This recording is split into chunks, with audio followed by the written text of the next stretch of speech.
ọpẹ́ o Sunday Igboho padà dòmìnira láìpẹ́ ló ń bọ̀ ní Nàìjíríà pátápátá. Ọláyọmí Kòìkì tó jẹ́ agbẹnusọ fún ajìjàgbara Yorùbá Nation Sunday Adéyẹmọ tí gbogbo èèyàn túmọ̀ sí Sunday Igboho ti sọ gbangba-gbàngbà pé ọ̀gá òun ti ṣetán láti padà sí orílẹ̀-èdè Nàìjíríà pẹ̀lú bí àwọn ọba aláyélúwà ilẹ̀ Yorùbá kan ṣe bá ààrẹ Tinubu sọ̀rọ̀ pé kí wọ́n yọ orúkọ rẹ̀ kúrò lára àwọn tí wọ́n ń wá. Gẹ́gẹ́ bí Ọláyọmí ṣe sọ, ó ní lára àwọn ọba tó bá rẹ̀ Tinubu sọ̀rọ̀ láti rí Olúbàdàn tilẹ̀ Ìbàdàn ọba Ràṣídì Adéwọ̀lú Ládọjà Ọọ̀ni ti Ilé Ifẹ̀ ọba Adéyẹyè Ògúnwùsì àti Olúgbọ̀n ti Orílẹ̀ Ìgbọ́n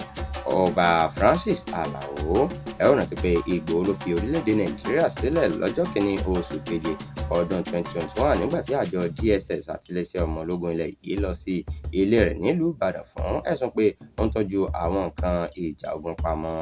Eléyìí ó sẹ́yìn ìgbésẹ̀ rẹ̀ láti lé àwọn Fúlàní darandaran tí wọ́n ń da omi àlàáfíà apá gúúsù orílẹ̀-èdè yìí rú nígbà náà. Lásìkò náà ni wọ́n pa 3 lára àwọn abẹ̀sìnkáwọ́ rẹ̀ tí wọ́n sì fòfin gbé èèyàn 13 mìíràn lẹ́yìn èyí tí Ìgbòho sá lọ sí orílẹ̀-èdè Benin Republic, ṣùgbọ́n ọwọ́ tẹ̀ ní pápákọ̀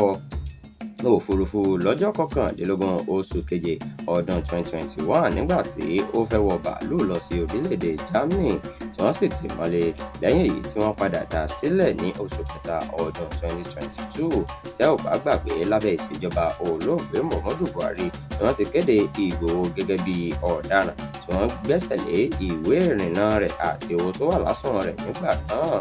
Àmọ́ ìkéde òmìnira yìí tí wọ́n ṣe lẹ́yìn ìpàdé tí Olúbàdàn ṣe pẹ̀lú ààrẹ Tinubu lọ́jọ́ Ẹtì Friday ọ̀sẹ̀ tó kọjá.